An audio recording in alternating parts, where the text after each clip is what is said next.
Eh ben, bonjour à toutes et à tous. J'ai plus à me présenter, du coup, quasiment. Donc, je m'appelle Julie Bachellery. Je suis postdoctorante FICEN, donc de la Fondation FICEN au sein de l'UNIARC à Lisbonne. C'est un laboratoire d'archéologie à Lisbonne. Mais j'ai fait ma thèse à Toulouse. Donc, je suis familière de la Haute-Garonne, bien que, comme j'ai dû l'avouer plus tôt, c'est la première fois que je viens au musée d'Aurignac. Donc, j'ai encore pas mal de choses à découvrir, malgré ma thèse menée à Toulouse.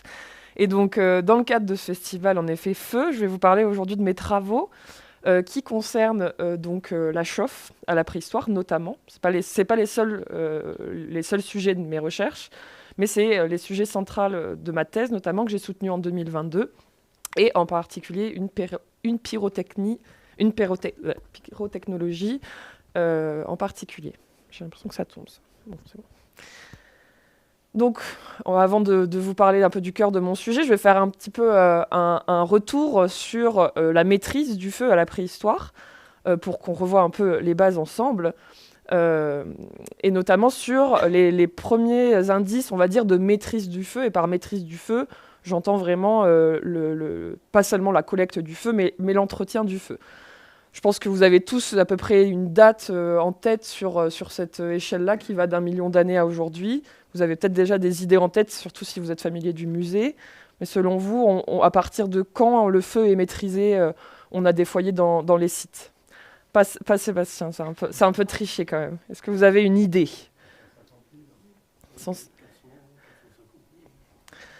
Alors c'est pas mal, en effet. On a quelques indices de feu qui existent là, mais qui sont souvent assez débattus, vers 1 million d'années, la grotte de Wonderway Cave, et je n'arriverai pas à le dire, on va dire Gesher Benot Yaakov en Israël, vers 790 000 ans, mais c'est des choses qui sont en général assez débattues, avec des premiers indices de chauffe contrôlés, mais on n'a pas vraiment de foyer. À Gesher, on est plutôt sur des épandages de matériaux brûlés, que ce soit silex ou os. Il faut attendre plutôt 450-400 000 ans, donc bien joué monsieur, pour avoir vraiment davantage d'évidence, en tout cas cette fois véritablement de foyers entretenus, contrôlés. Et donc il y a, que ce soit en Asie, en Europe ou en Afrique. Bon, ici je vous ai mis quelques exemples un peu européens qui peuvent vous parler peut-être. On a Ménez-Drégan en Bretagne, qui est un site qui est jusqu'à présent encore fouillé. Terra Amata, pour ceux qui sont déjà allés à Nice, vous pouvez visiter le musée qui prend place en fait là où ont eu lieu les fouilles par Henri de Lumley. Et je viens du Portugal, donc je vous ai mis un exemple portugais, la grotte d'Aroeira, dans la région de Torres Novas. Et à partir de 150 000 ans à peu près, 200 000 ans, on a vraiment un usage régulier et largement intégré du feu au sein des gisements. Ce feu, à quoi il sert? Bon, vous avez forcément des choses en tête, classiquement à la cuisson des aliments, hein, mais également à l'éclairage, à la chauffe, tout simplement, pour se chauffer, pour la protection contre les prédateurs, et, ça apparaît derrière, voilà, et quelque chose auquel on pense moins au premier abord, évidemment, pour la transformation de la matière des matériaux. Et c'est ce dont on va parler un peu plus aujourd'hui. La transformation des matériaux par le feu, on va appeler ça de la pyrotechnologie, c'est-à-dire des techniques impliquant le feu et qui transforment intentionnellement les propriétés physiques ou chimiques des matériaux. On peut parler aussi en général, il s'agit de techniques transformatives, c'est-à-dire qui transforment la matière, comme son nom l'indique. Donc là, à nouveau, je pense que vous en avez certaines en tête. À votre avis, quelle est la plus ancienne pyrotechnologie documentée aujourd'hui? Est-ce que vous avez une idée? Alors, on est sur des anciennes, mais les plus anciennes documentées à ce jour, c'est la préparation de certains pigments, de l'ocre, puisque l'hématite, qui est utilisée par exemple comme pigment, mais pas uniquement, peut se trouver naturellement dans la nature, mais peut aussi se transformer à partir de la goethite, qui est notre ocre. Et en chauffant cette goethite, on obtient de l'hématite. Donc vous avez ici quelques très anciens cas qui à nouveau sont pas toujours clairs sur est-ce qu'on est face à de l'hématite naturelle ou transformée par la chauffe, de goethite transformée par la chauffe. Et ici, bon, vous ne voyez pas forcément très bien, mais on est sur 2 cas solutréens avec cet exemple où on a une chauffe de la goethite sur plusieurs kilos dans un site solutréen pour transformer la goethite en hématite, alors qu'ici, on est aussi sur de l'hématite, mais qui a été transformée par accident. Et donc ça, c'est une des plus anciennes pyrotechnologies qui ne sert pas uniquement de pigment, alors que c'est souvent la chose qui nous vient en premier, mais ça peut également servir comme peinture corporelle, également comme on va dire, comme crème solaire. Enfin, ça permet de protéger contre le soleil, contre certains nuisibles, mais ça permet également de réaliser des adhésifs et des traitements de peau. Le cas de Blonk Boss est assez intéressant parce qu'on est sur un espèce de kit qui a été retrouvé en l'état, où vous avez dans cette espèce de coquillage qui est un espèce d'ormeau, une préparation faite à base d'ocre, mais également d'os chauffés qui sont broyés avec du charbon également. Autre pyrotechnologie très ancienne, c'est le bret de bouleau. C'est une espèce de goudron préhistorique, on va dire, dont les plus anciennes évidences seraient néandertaliennes. Et donc on sait, parce que le bret de bouleau, ça peut être assez facile d'obtenir, mais quand vous n'avez pas de céramique comme contenant, c'est un peu plus compliqué pour faire chauffer votre bret de bouleau. Donc on peut en obtenir par condensation en faisant chauffer des écorces de bouleau en fait, contre des pierres. Autre pyrotechnologie, le durcissement en effet des outils en bois, en chauffant légèrement l'extrémité de vos outils en bois, ça chasse une partie de l'humidité, ça peut permettre de durcir vos outils. C'est le cas fameux des lances de Schöningen, où la dernière étape de préparation serait vraisemblablement la chauffe de ces embouts.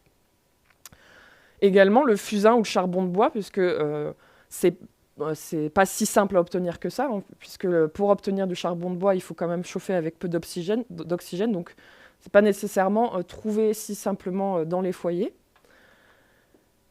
On a également le cas évidemment de la céramique, mais qui arrivera un peu plus tard. On a des évidences pour les céramiques, des céramiques japonaises qui sont plus anciennes, mais également la terre cuite. En fait, ça peut être en effet totalement considéré comme une pyrotechnologie, puisqu'on change la nature du matériau premier en un second matériau quelque part. Et donc moi, je travaille notamment davantage sur le traitement thermique des roches siliceuses, dont je vais vous parler un peu plus aujourd'hui.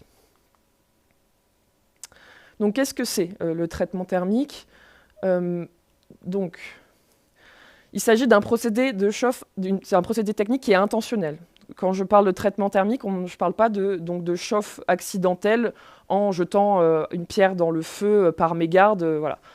On est vraiment sur un procédé intentionnel qui peut concerner plusieurs types de roches. Donc là, vous avez par exemple le cas, donc ici c'est du silex, mais ici vous avez plutôt de la silcrète, qu'on retrouve notamment en Afrique du Sud en quantité.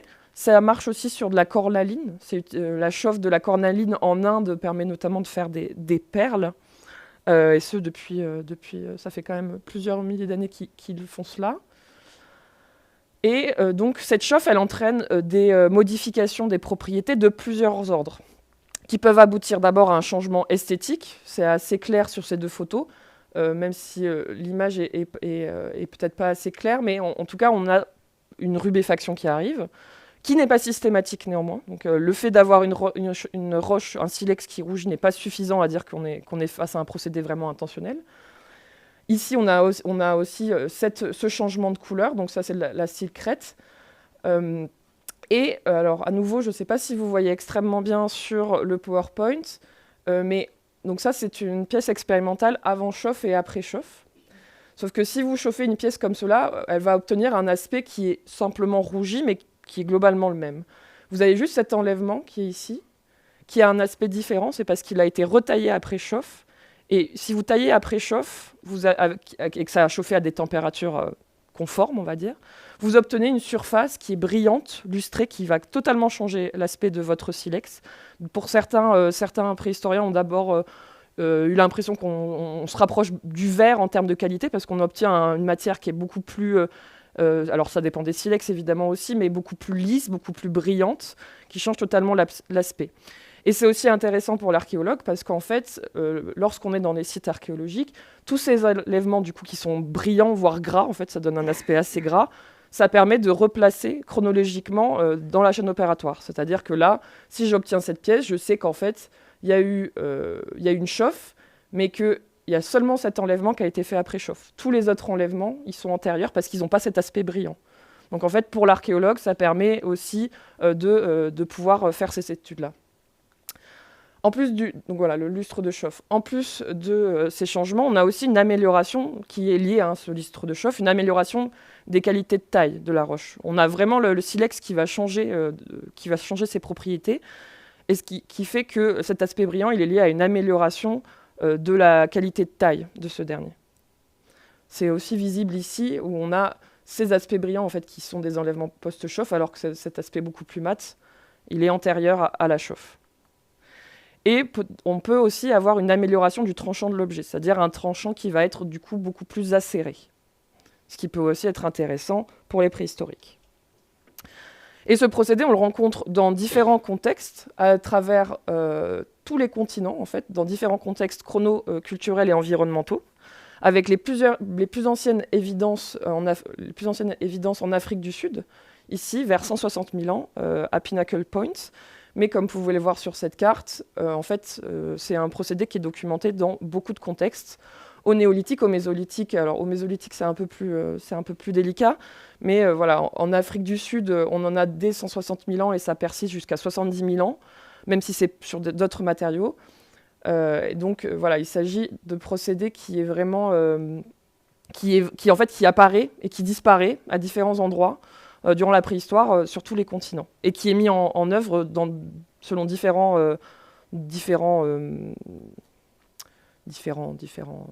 procédés, enfin chaînes opératoires, pardon. Donc quelques exemples ici. Donc ça c'est un nucléus néolithique du Chasséen. Donc là la chauffe elle est faite sur le nucléus. Et ensuite, il y a débitage par pression. On a une forte pression qui permet d'enlever ces lamelles de manière très très régulière. Donc ça, le nucléus est chauffé. Et ici, un exemple de la culture de Stilbé, donc à nouveau en Afrique du Sud, où là, on est plutôt sur du façonnage d'outils plutôt que sur du débitage. Pourquoi ? Voilà. Et donc voilà, on est face à une invention et une réinvention de ce procédé qui pose la question de la convergence technique. Cette question de l'innovation, c'est aussi quelque chose qui m'intéresse. L'innovation, telle que je l'entends dans mon discours, c'est un processus qui conduit à la conception d'une idée nouvelle, l'invention, mais qui est acceptée à l'échelle collective, et donc à ce moment-là, on peut parler d'innovation.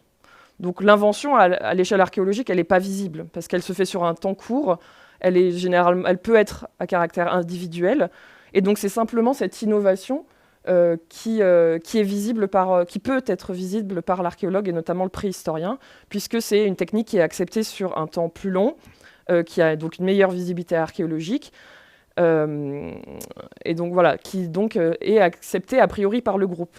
Mais on est face, dans ce cas de cette technique-là, à une innovation qui est discontinue dans le temps, au final, puisqu'elle apparaît, elle disparaît, sans vraiment il s'agit plutôt de convergence technique, plutôt que d'une trajectoire, en fait, comme on peut avoir des fois cette idée d'un progrès continu des techniques, on va vers une accumulation des techniques.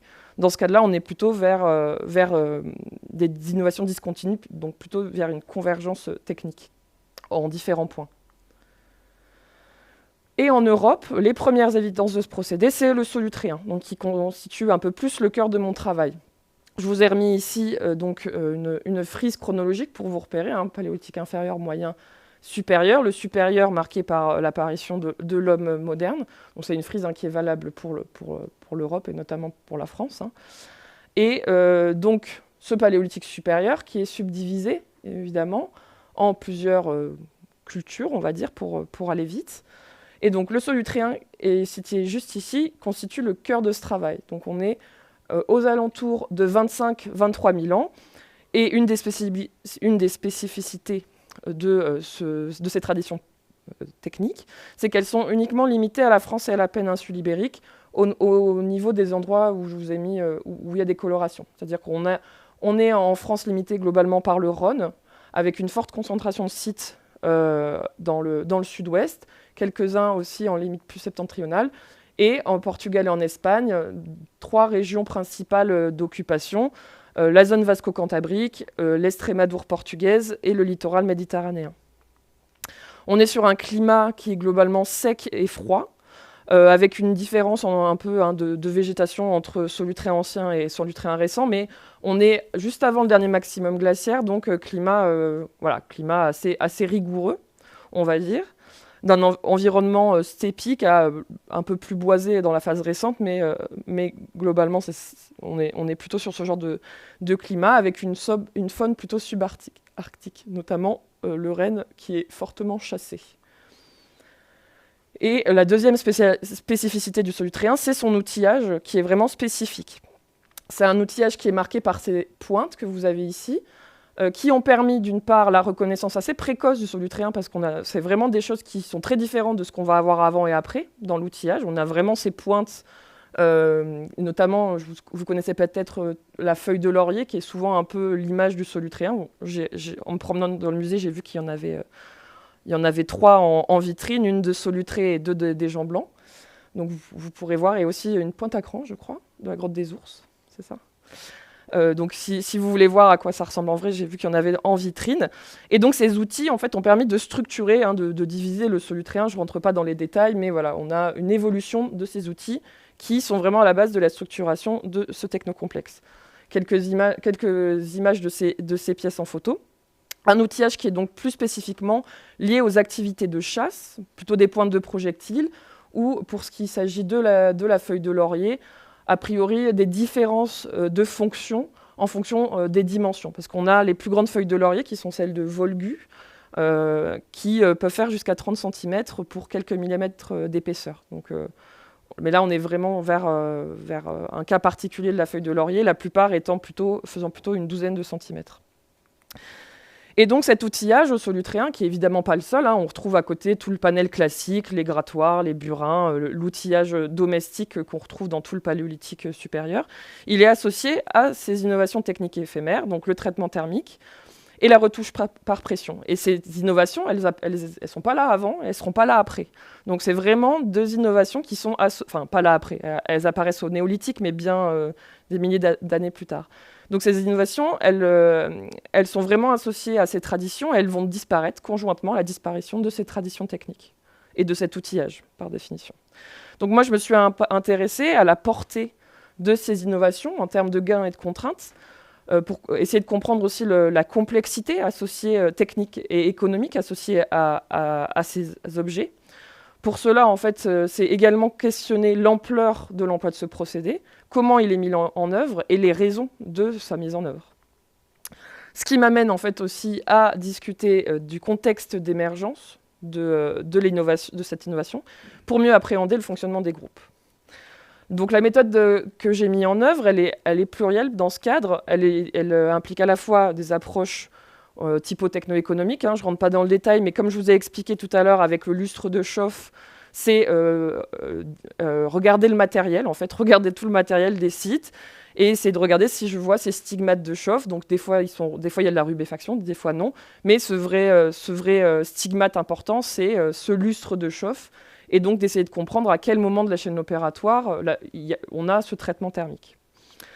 On a également un pan de la caractérisation qui est lié à l'expérimentation. Chauffer expérimentalement le silex, les différents silex qu'on retrouve dans les sites, pour essayer de voir en fait quelle température ça fonctionne, à quelle température on est trop et le silex explose, etc., les stigmates associés.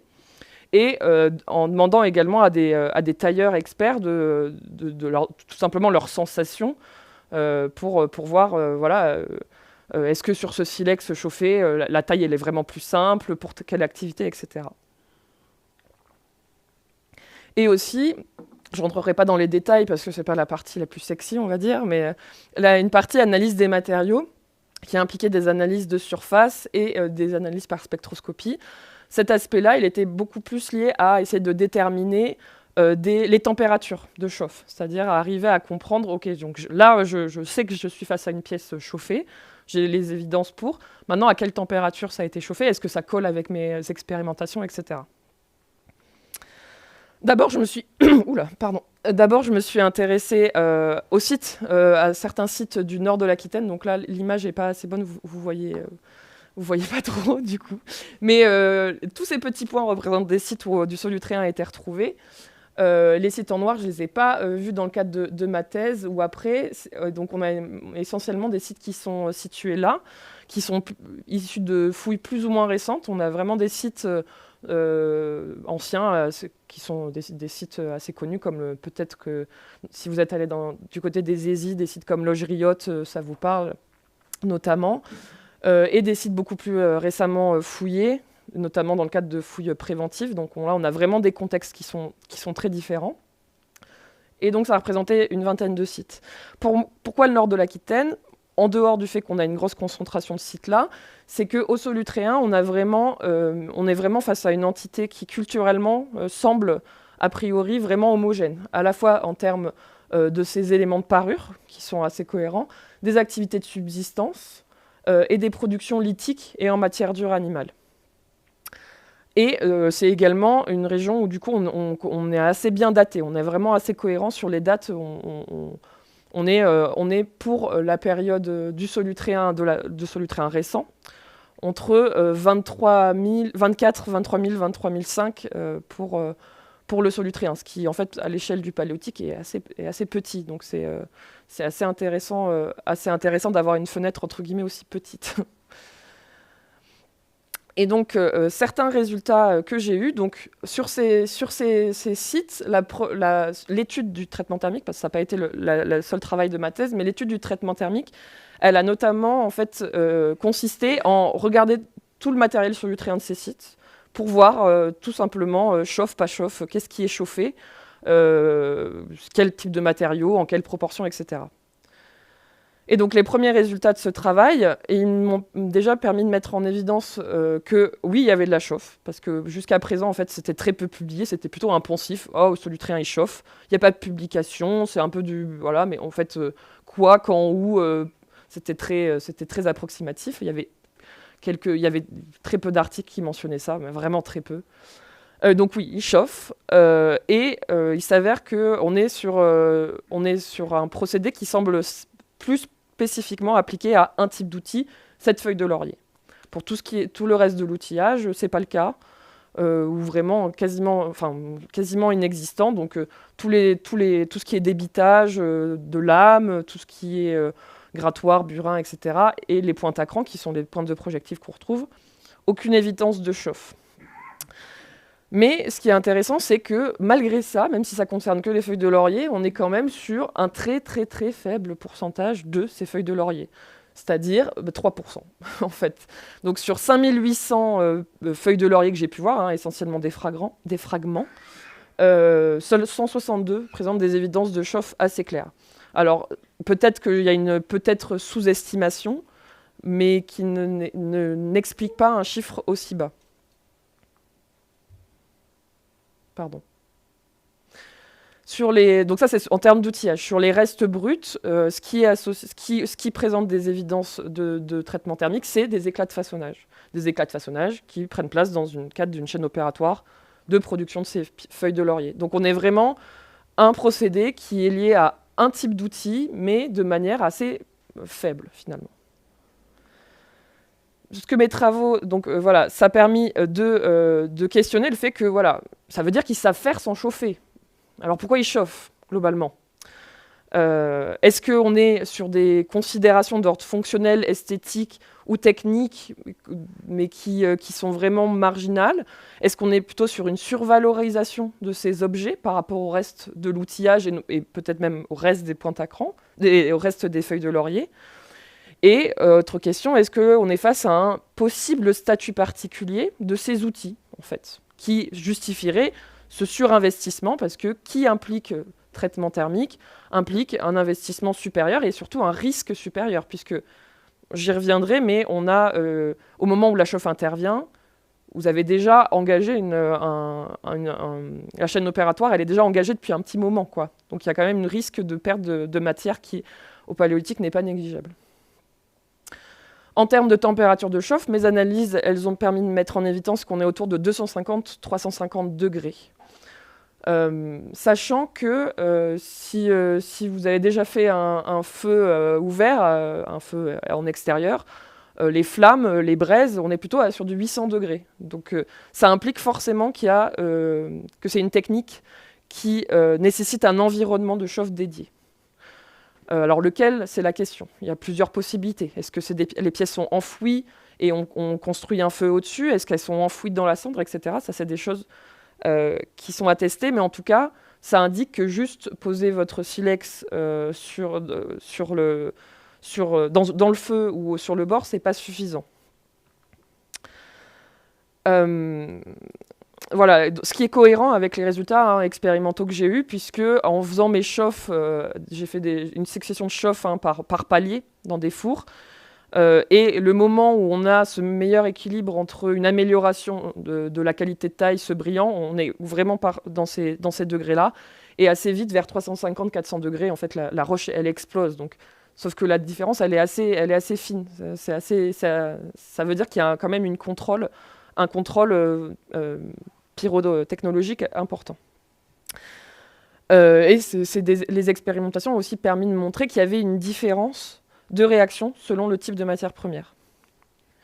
Donc globalement, la chaîne opératoire, à la fin de ma thèse que j'ai pu mettre en évidence, c'est celle-là. C'est-à-dire, on part d'un bloc, d'un éclat, on fait une première étape de façonnage, on obtient cette préforme, qu'on chauffe. Une fois la chauffe finie, on obtient ça. Vous allez me dire, c'est la même image. Oui, car en fait, la chauffe, quand vous sortez votre pièce, à moins qu'il y ait rubéfaction, il n'y a pas eu de changement visible. C'est seulement quand vous retaillez qu'on a cette surface qui change. Et donc, à la suite de ça, on refaçonne et on obtient cette feuille de laurier. Donc là, c'est une pièce expérimentale réalisée par Jérémy Vosges, dans le cadre donc, de mes expérimentations de thèse. Par ailleurs, sur ces sites, donc là vous voyez peut-être un petit peu plus les noms.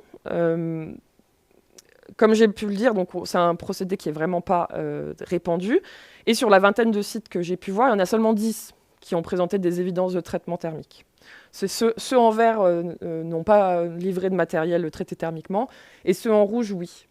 Mais il y a 2 sites, Le Piage et Logériotte, qui ont cette petite flamme devant. Et en fait, ça signifie qu'il s'agit des 2 seuls sites où on a des activités de façonnage de ces pièces qui se sont faites sur place. C'est-à-dire que vous avez des outils traités thermiquement et vous avez aussi les éclats, comme j'ai pu vous montrer, associés. Donc, ils ont chauffé et vraisemblablement taillé sur place. Pour tous les autres sites en rouge, on est vraiment sur des objets qui sont présents. On a 2-3 fragments de feuilles de laurier qui sont traités thermiquement. Et c'est tout, il n'y a pas d'autre éclat, donc vraisemblablement importé tel quel, quoi. C'est notamment le cas à Hollandry, qui est le site principal de ma thèse, où on a 2 fragments de feuilles de laurier dans un silex qui n'est pas du tout local. Il n'y a rien d'autre au sein de ce site, de cette matière première-là. Et donc, il n'y a pas d'éclat associé de façonnage, donc ils ont probablement amené de l'extérieur ces objets-là. Donc ça témoigne de réseaux d'échanges et de contacts entre les groupes, avec des sites qui ont produit ces objets, des sites où on a amené ces objets, peut-être parce qu'ils étaient simplement avec nous, et des sites où ils n'ont juste pas vu la couleur de ces pièces, ou alors ils ont fait que transiter. À nouveau, ça questionne sur la place de ces objets, en fait. Est-ce qu'il s'agit de biens fortement valorisés, qui seraient plutôt marqueurs de statut social à l'échelle du nord de l'Aquitaine, et aussi du savoir-faire détenu par ces individus. Si c'est si simple, etc., pourquoi c'est pas plus fréquent? Pourquoi on n'en trouve pas plus? Voilà, c'est que des choses qui sont amenées par ces résultats. Donc, comme j'ai pu le dire, en fait, c'est des résultats qui amènent plus de questions qu'on en avait au départ. C'est toujours comme ça. C'est le choix de la recherche. Donc, pourquoi, en fait, employer cette technique uniquement pour la confection de ces feuilles de laurier? Comment il faisait pour chauffer à cette température? Pourquoi ce procédé est présent en si faible proportion? Quel est l'objectif de cette chauffe? Et est-ce que ce phénomène est similaire dans le reste de l'aire d'extension du solutréen? Je vais prendre un peu d'eau. Euh, donc, ce que je vous ai présenté avant, c'était mes résultats de thèse. Maintenant, je fais un peu plus ce sur quoi je travaille actuellement, ce que j'ai développé en fait à la suite de ces résultats. Le premier, c'est le projet Folias, qui est un défi clé sciences du passé, donc qui associe plusieurs laboratoires d'Occitanie. Et donc c'est un projet qui s'est déroulé 2024-2026, où là, la question a été de revenir sur le fonctionnement de ces objets. C'est-à-dire déjà la feuille de laurier en elle-même, même si elle est connue, tout le monde connaît un peu son aspect, etc. Vraiment à quoi elle a été utilisée. Même si, à nouveau, il y avait beaucoup de poncifs, oh, bah, vu la forme, c'est forcément ça, etc. Mais il n'y avait pas grand-chose qui était publié. Donc, on a voulu faire des expérimentations avec ces feuilles de laurier de découpe, de boucherie, pour voir si, en effet, est-ce que c'est vraiment efficace, parce que tout le monde nous dit que c'est efficace, mais faisons une expérimentation pour voir si c'est vraiment efficace. Donc, on a découpé une carcasse de cerf. Voilà, enfin pas moi, mais des archéozoologues de Toulouse, Marie-Cécile Soulier et Sandrine Costa-Magno, donc, qui ont fait ces expérimentations. Et on a rajouté un autre paramètre qui était de faire avec des feuilles de laurier chauffées et non chauffées, pour voir en fait est-ce qu'il y a une différence aussi au moment de la découpe, parce qu'on parle souvent de la différence créée par la chauffe sur l'amélioration des qualités de taille, mais est-ce qu'il n'y a pas aussi une différence en termes fonctionnels? Donc ça, c'était la première expérimentation. Et elles ont eu l'impression de sentir une différence. On se dit, ah, c'est super. Bon, c'est pas très, ça va être un peu dur c'est un peu dur à argumenter. Donc il faudrait un peu plus quantitativement discuter de la chose. Et donc, dans le cadre de ce défi, on a également associé plusieurs ingénieurs des matériaux d'un laboratoire de Toulouse qui s'appelle le CIRIMAT. On a associé donc à d'autres tests, notamment des tests de découpe. Là, vous avez une feuille de laurier expérimentale qui est en train de découper de la gélatine de porc, qui est la chose qui se rapproche le plus de la viande, en fait, pour faire des expérimentations dans des laboratoires, parce que la viande, c'est pas terrible. Ils n'aiment pas trop qu'on mette de la viande dans leur machine de tribologie. Surtout qu'ils sont en général, voilà, ils sont pas vraiment habitués à ce genre de tests. On a également documenté les bords et fait de la tracéologie. Donc, la tracéologie, c'est l'étude des traces qui sont laissées sur les outils. Donc, les résultats ne sont pas encore publiés parce que c'est un projet qui vient tout juste de se finir en 2026. Mais il y aurait en effet quelque chose qui se passerait sur le tranchant des objets, sur ce délinéation. Donc déjà, oui, la feuille de laurier est efficace pour découper de la viande, parce qu'elle a ce tranchant qui est, on va dire, un peu denticulé comme un couteau à pain, on va dire. C'est-à-dire que c'est à la fois coupant et à la fois, ça arrache, quoi. Donc c'est assez adapté pour la découpe, à la fois pour la désarticulation, à la fois pour le décharnement. Un peu moins pour découper la peau, par contre. Les premiers résultats, mais je vous en dis pas trop parce que c'est encore un peu inédit, on va dire. On aurait en effet une différence de ces tranchants qui, pour les pièces chauffées, permettrait en fait d'avoir un tranchant qui, on va dire, qui peut-être s'auto-entretient, c'est un peu trop, mais en gros les esquimants laissés par l'outil, en fait. C'est-à-dire que quand vous découpez une pièce, il y a des petits esquimants qui partent, il y a des petits enlèvements qui vont partir. Et en fait, sur ces pièces chauffées, c'est des enlèvements qui sont beaucoup plus rasants et en fait qui permettent de réaffûter le tranchant sans qu'on fasse rien, globalement. Donc c'est assez simplifié, hein, ce que je viens de vous dire. On est sur un projet qui est assez émergent, donc c'est des premiers résultats qui sont encore à approfondir. Mais en tout cas, on voit qu'il se passe quelque chose. Alors, est-ce que ça veut dire que c'est pour ça qu'il chauffait ? Peut-être pas. Mais en tout cas, peut-être que simplement dire que c'est parce que c'est beau, une pierre chauffée, c'est peut-être pas non plus suffisant.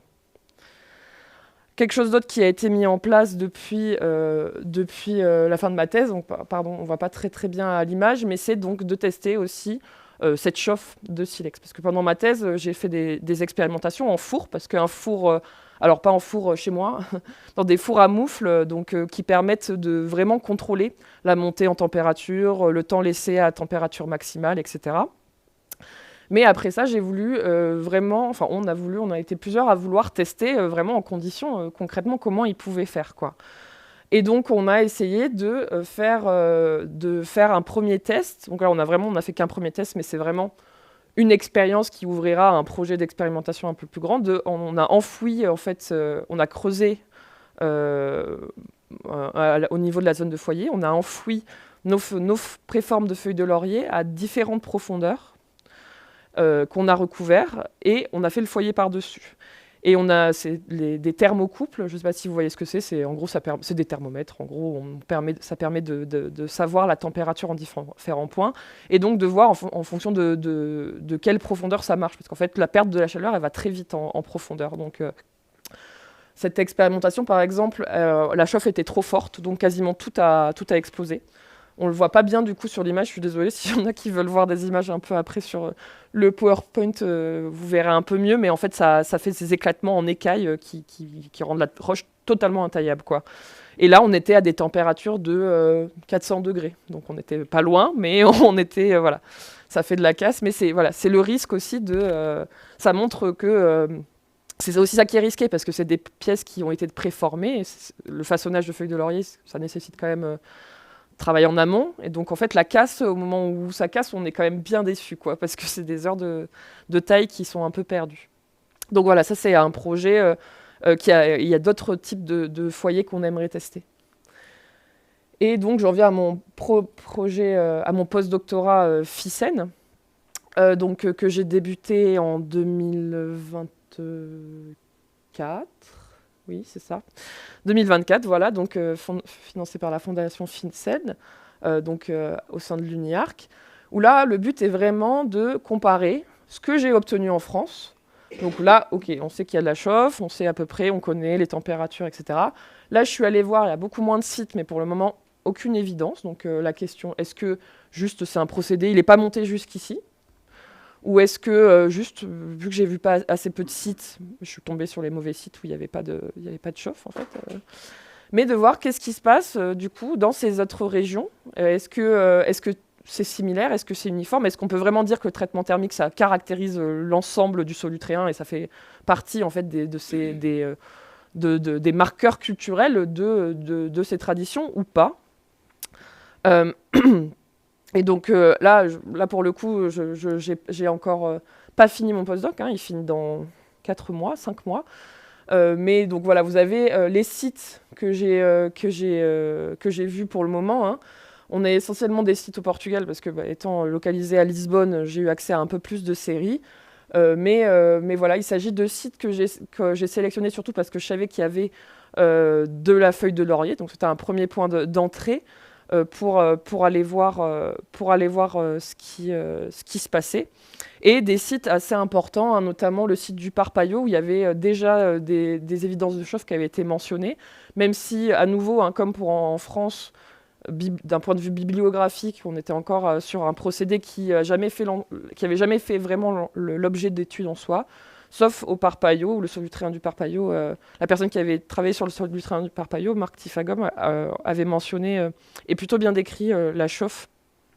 Donc la taille des points représente globalement la taille de l'assemblage, c'est-à-dire qu'on a vraiment des sites qui ne sont pas égaux en termes quantitatifs, quoi. Et donc voilà, j'ai beaucoup moins de sites pour le moment dans cette zone-là.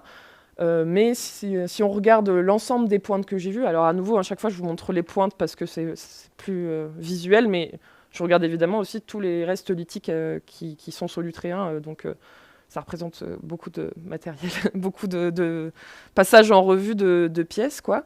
Donc à nouveau, on est sur la feuille de laurier, beaucoup de pointes à cran, etc. Et ça, c'est d'autres types qui sont ou pas présents en France. Ce type-là, la pointe à pédoncule, vous ne la retrouverez pas en France, dans les sites solutréens, c'est que péninsule ibérique. Et la pointe concave, à base concave, elle est vraiment localisée dans les Vasco-Cantabrique, dans la zone Vasco-Cantabrique, c'est pareil. Et donc la pointe à face plane et la feuille de sol qu'on trouve en France. Et à nouveau, en bleu, donc c'est la quantité de matériel que j'ai vu, et en jaune, la quantité traitée thermiquement. À nouveau, on est face à, d'accord, c'est les feuilles de laurier qui a le plus, mais c'est encore très marginal, quoi. Donc pour le moment, sur ce point, on est face à quelque chose qui est assez similaire à ce que j'ai en France, c'est-à-dire un procédé qui est assez marginal. Vraisemblablement, il y a quelque chose qui se passe avec la feuille de laurier à nouveau. Il y a quelques autres types de pointes qui semblent avoir fait l'objet d'un traitement thermique, mais c'est très très très marginal, là pour le coup encore plus. Et donc là, je ne rentrerai pas dans les détails, mais par contre, des différences selon les régions. qui donc sont à creuser. Mais pour en savoir plus, il faudra me réinviter. Voilà, je vous remercie de votre attention.